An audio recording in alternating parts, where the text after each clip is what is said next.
अब हम लोग पढ़ेंगे पूरे टीसीएस साइकिल के बारे में पढ़ेंगे, कहाँ कहाँ पे हमारा एंजाइम यूज हुआ है, किस किस स्टेप पे, और हमारा किस स्टेप पे कार्बन डाइऑक्साइड का लॉस हो रहा है, मतलब डी कार्बोक्सिलेशन कहाँ पर हो रहा है, इस चीज को पूरा समझेंगे। ठीक है। सो यहाँ पर आप लोग देखो कि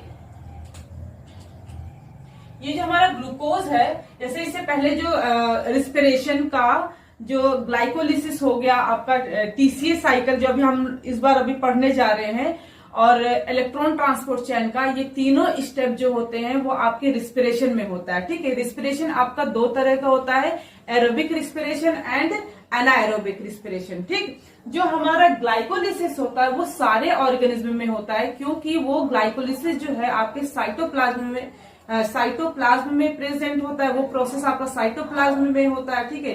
तो साइटोप्लाज्म तो सब में होता है इसीलिए। और ग्लाइकोलिसिस होने के बाद जिसमें आपका ग्लूकोज जो है वो स्टेप बाय स्टेप ब्रेक होकर 2 मॉलिक्यूल्स ऑफ पायरुवेट बनाता है। जैसे आपका ग्लूकोज यानी कि 6 कार्बन का ब्रेक होके 3 मॉलिक्यूल्स ऑफ पायरुवेट बना रहा है। राइट। उसके बाद आप देखिए पायरुवेट, जो ग्लूकोज और पायरुवेट बनने में जो आपका ग्लाइकोलिसिस प्रोसेस है वो तो सब में हो रहा है, लेकिन पायरुवेट के बाद क्या होगा, अगर जब ऑक्सीजन प्रेजेंट होगा तो आपका टीसीएस साइकिल चलेगा, इलेक्ट्रॉन ट्रांसपोर्ट चेन चलेगा। लेकिन अगर जो आपका ऑक्सीजन नहीं होगा तब वो आपका फर्मेंटेशन प्रोसेस होगा। फर्मेंटेशन प्रोसेस में आपका क्या बनेगा, लैक्टिक एसिड बनेगा, है ना, एसिटिक एसिड, इथेनॉल, ये सब आपका फर्मेंटेशन प्रोसेस में रहेगा। लेकिन अगर जो आपका ऑक्सीजन जो प्रेजेंट होगा, ऑक्सीजन के प्रेजेंस में आपका टीसीएस साइकिल चलेगा, इलेक्ट्रॉन ट्रांसपोर्ट चलेगा। ठीक। सो अब हम लोग आते हैं पायरुवेट पे, जो कि 3 कार्बन का पायरुवेट होता है। पायरुवेट जो है और ग्लूकोज से 2 मॉलिक्यूल्स ऑफ पायरुवेट बनता है। ठीक है। फिर 2 मॉलिक्यूल्स ऑफ पायरुवेट से 2 मॉलिक्यूल ऑफ एसिटिल कोएंजाइम बनता है। मतलब ये 2-2 मॉलिक्यूल्स है, यानी कि जो चैन हमारा टीसीएस साइकिल का चलेगा वो 2 बार चलेगा। राइट। नाउ जो हमारा पायरुवेट है वो हमारा 3 कार्बन का है। ठीक है। पायरुवेट से आपका एसीटेट मॉलिक्यूल बनता है। ठीक है। और फिर आपका जो कोएंजाइम है, कोएंजाइम आपका फंक्शनल ग्रुप, वो आकर ऐड हो जाएगा और एसिटिल कोएंजाइम बना देगा, जो कि 2 कार्बन का है। ठीक है। क्योंकि पायरुवेट हमारा 3 कार्बन का होता है, पायरुवेट से जब हमारा एसिटिल कोएंजाइम बनता है तो उसके टाइम में क्या होता है, इस प्रोसेस के दौरान क्या होगा, हमारा एक कार्बन डाइऑक्साइड का लॉस हो जाएगा, यानी डी कार्बोक्सिलेशन होगा। इस वजह से जहां 3 कार्बन है अब वो 2 कार्बन हो जाएगा। ठीक है। तो यहाँ पर जो हमारा पायरुवेट से एसिटिल कोएंजाइम बन रहा है, यहाँ पे पायरुवेट डिहाइड्रोजिनेज कॉम्प्लेक्स। ठीक है। यहाँ पर पायरुवेट डिहाइड्रोजिनेज कॉम्प्लेक्स रिस्पॉन्सिबल होता है। यहाँ मतलब यहाँ इसमें जो है, इस कॉम्प्लेक्स में 3 एंजाइम इन्वॉल्व होते हैं, E1, E2, E3। ठीक है। पायरुवेट से फिर एसिटिल कोएंजाइम बनेगा और इसमें क्या होता है, NADH+H+ का प्रोडक्शन हो रहा है और CO2 बन के निकल रहा है। ठीक है। अब क्या हो रहा है, एसिटिल कोएंजाइम जो है अब माइटोकॉन्ड्रियल मैट्रिक्स में ये आपका टीसीएस साइकिल स्टार्ट हो रहा है। ठीक। तो टीसीएस साइकिल स्टार्ट जो हो रहा है वो आपके माइटोकॉन्ड्रियल मैट्रिक्स में हो रहा है, पहला बार। ठीक है। दूसरा क्या है कि टीसीएस साइकिल का प्रिकर्सर क्या है, आपका टीसीएस साइकिल का जो प्रिकर्सर है वो एसिटिल कोएंजाइम जो है वो आपका प्रिकर्सर है, ऑक्सीजन नहीं है। ऐसा नहीं है कि ऑक्सीजन आपका प्रिकर्सर है। ठीक है। ऑक्सीजन नहीं, ऑक्सीजन जो है वो नहीं भी रहेगा तो भी आपका टीसीएस साइकिल चलेगा, क्योंकि उसको प्रिकर्सर क्या चाहिए, एसिटिल कोएंजाइम प्रिकर्सर चाहिए। ठीक है। लेकिन ऑक्सीजन का यूज कहां पर है, ऑक्सीजन का यूज तब है जब इलेक्ट्रॉन ट्रांसपोर्ट चेन में ऑक्सीजन का यूज है। इसलिए क्योंकि देखो ऑक्सीजन जो है आपका फाइनल इलेक्ट्रॉन एक्सेप्टर होता है, वही आपका इलेक्ट्रॉन जो है वो एक्सेप्ट करेगा ऑक्सीजन एंड वो फिर रिड्यूस होके आपका वाटर बनाएगा। ठीक है। तो आपका प्रिकर्सर हो गया एसिटिल कोएंजाइम। फिर क्या होगा, यहाँ पर कंडेंसेशन प्रोसेस होगा। मतलब ये हुआ कि एसिटिल कोएंजाइम जो है कंडेंसेशन प्रोसेस को फॉलो करके आपका ज्वाइंट होगा, मतलब दोनों का जो है ज्वाइनिंग होगा with the oxalo acetic acid से, जो कि आपका 4 कार्बन का है ना। ऑक्सैलो एसिटिक एसिड से आपका और एसिटिल कोएंजाइम, इन दोनों का कंडेंसेशन प्रोसेस से आपका सिट्रेट मॉलिक्यूल बनेगा। क्योंकि सिट्रेट मॉलिक्यूल बन रहा है, इसी वजह से इस साइकिल को हम क्या बोलते हैं, सिट्रिक एसिड साइकिल भी बोलते हैं। और दूसरी बात यह कि जो सिट्रेट है इसके पास जो है 3 carboxylic acid, 3 carboxylic functional group होता है, इसीलिए इसको टीसीए साइकिल भी बोलते हैं, ट्राई कार्बोक्सिलिक एसिड, ठीक है, टीसीए साइकिल भी बोलते हैं। अब इसमें जो है सिट्रेट, कौन सा एंजाइम यूज हुआ है, सिट्रेट सिंथेज एंजाइम यूज हुआ है, ठीक है। और H2O का ऐड हो रहा है, यानी हाइड्रेशन, एंड सिट्रेट मॉलिक्यूल बन रहा है जो कि 6 कार्बन का है। एसिटिल कोएंजाइम हमारा जो है 2 कार्बन का है और ये 4 कार्बन का मिलके 6 कार्बन का बन रहा है, ठीक।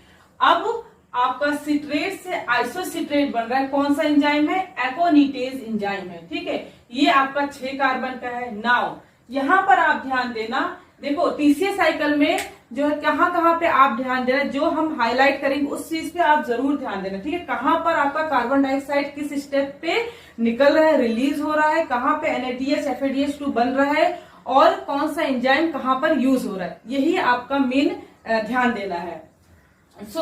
अब देखो आइसोसिट्रेट जो 6 कार्बन का है, इससे आपका अल्फा कीटोग्लिसरेट बन रहा है, ठीक है। इसमें क्या हो रहा है, कौन सा एंजाइम है, आइसोसिट्रेट डिहाइड्रोजिनेज, ठीक। आइसोसिट्रेट डिहाइड्रोजिनेज जो है ये एंजाइम यूज हो रहा है, और इस प्रोसेस में क्या हो रहा है, 2 चीज हो रहा है। एक आपका डीकार्बोक्सिलेशन हो रहा है, मतलब कार्बन डाइऑक्साइड का रिलीज हो रहा है, और NADH प्लस H प्लस बन रहा है, ठीक है। NAD प्लस से आपका NADH प्लस H प्लस बन रहा है, ठीक। तो आपका आइसोसिट्रेट से अल्फा कीटोग्लिसरेट से 2 चीज बन रहा है, 2 प्रोडक्ट बन रहा है, और एंजाइम आपका आइसोसिट्रेट डिहाइड्रोजिनेज। अब अल्फा कीटोग्लिसरेट जो है 5 कार्बन का हो गया, क्योंकि आपका आइसोसिट्रेट जो है वो 6 कार्बन का है, इससे आपका 1 कार्बन डाइऑक्साइड रिलीज हो गया है, सो अब जो है 5 कार्बन का हो गया, ठीक है। फिर इसमें क्या हो रहा है कि अल्फा कीटोग्लिसरेट से आपका सक्सिनिल कोएंजाइम बन रहा है। यहाँ पे कौन सा एंजाइम होगा, अल्फा कीटोग्लिसरेट डिहाइड्रोजिनेज। ये एंजाइम के प्रेजेंस में आपका क्या हो रहा है, सक्सिनिल कोएंजाइम बन रहा है, ठीक है। और ये कोएंजाइम फंक्शनल ग्रुप जो है वो ऐड हो रहा है, ठीक। ये कहां से आया है, क्योंकि देखो आप ऑक्सैलो एसिटिक एसिड जब इसका कंडेंसेशन हो रहा था, तो यहाँ पे और कोएंजाइम जो है ये फंक्शनल ग्रुप रिलीज हो रहा है, तो ये यहां से आ गया फिर से, ठीक है। अब यहाँ पर फिर से हो रहा है डीकार्बोक्सिलेशन, मतलब कार्बन डाइऑक्साइड का फिर से रिलीज हो रहा है, ठीक। अब ये आपका 4 कार्बन का हो गया है। अब यहाँ पर देखो सक्सिनिल कोएंजाइम से जो 4 कार्बन का है वो अब बन रहा है सक्सिनेट में। सक्सिनेट में कौन सा एंजाइम है, सक्सिनिल कोएंजाइम सिंथेटेज, ठीक है। सिंथेटेज ये एंजाइम है, और क्या बना रहा है, GTP का प्रोडक्शन हो रहा है यहाँ पे with the help of GDP, ठीक है।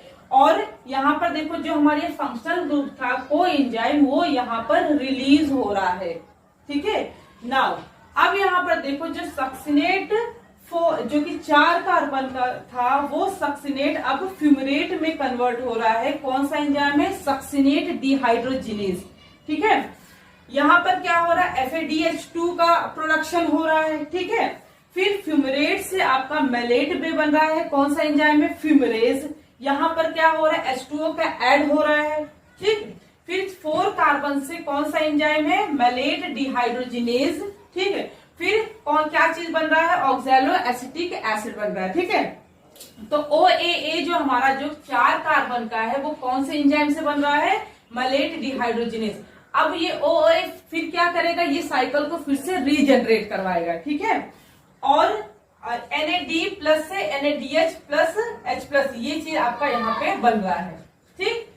अब यहाँ पर देखो आप इस साइकिल में क्या क्या चीज बन रहा है, यहाँ पर देखो NADH प्लस H प्लस, एक NADH यहाँ बन रहा है, ठीक है। कहाँ पर, आइसोसिट्रेट डिहाइड्रोजिनेज पे, ठीक है। दूसरा NADH कहाँ पे बन रहा है, अल्फा कीटोग्लिसरेट डिहाइड्रोजिनेज पे यहाँ पे बन रहा है। तो 1, 2 और तीसरा आपका NADH कहाँ पे बन रहा है, मेलेट डिहाइड्रोजिनेज पे। मतलब आपका 3 NADH यहाँ पे बन रहा है, ठीक। और आपका FADH2 कहाँ पे बन रहा है, जब सक्सिनेट डिहाइड्रोजिनेज पे आपका FADH2 बन रहा है, मतलब आपका एक FADH2 बन रहा है। ठीक है, अब कार्बन डाइऑक्साइड देखो, यहाँ पर एक कार्बन डाइऑक्साइड डिकार्बोक्सिलेशन यानी कि 2 कार्बन डाइऑक्साइड जो है यहाँ पर रिलीज हो रहा है। ठीक है, तो इसका मतलब TCA साइकिल में क्या चीज है, ये अगर जो एक साइकिल का है ना 3NADH जो है आपका एक साइकिल चल रहा है, क्योंकि यहाँ पर एसिटिल कोएंजाइम जो है ये 2 मॉलिक्यूल्स एसिटिल कोएंजाइम, अगर जो एक एसिटिल कोएंजाइम का जो पूरा साइकिल चलेगा तो 3NADH 1 FADH2 और 2 कार्बन डाइऑक्साइड होगा। लेकिन यहाँ पर अगर जो दो मॉलिक्यूल्स है ना, तो 2 आपका क्या होगा, यहाँ पर 6 NADH हो जाएगा, 2 FADH2 हो जाएगा। ठीक है, और कार्बन डाइऑक्साइड 4 कार्बन डाइऑक्साइड, और यहाँ पर देखो GTP भी तो प्रोडक्शन हो रहा है ना, GTP का प्रोडक्शन इसको क्या कहा जाता है, सबस्ट्रेट लेवल फॉस्फोरिलेशन। ठीक है, GTP का जो प्रोडक्शन यहाँ पे अब 2 साइकिल है, तो यहाँ पर क्या हो जाएगा, 2 GTP हो जाएगा। ठीक है, 2 GTP बन रहा है। ठीक, आई होप इतना चीज तो आपको समझ आ गया होगा, और कहाँ पे कार्बन डाइऑक्साइड का हो रहा है, रिलीज हो रहा है, ये भी आपको समझ आ गया। ठीक है।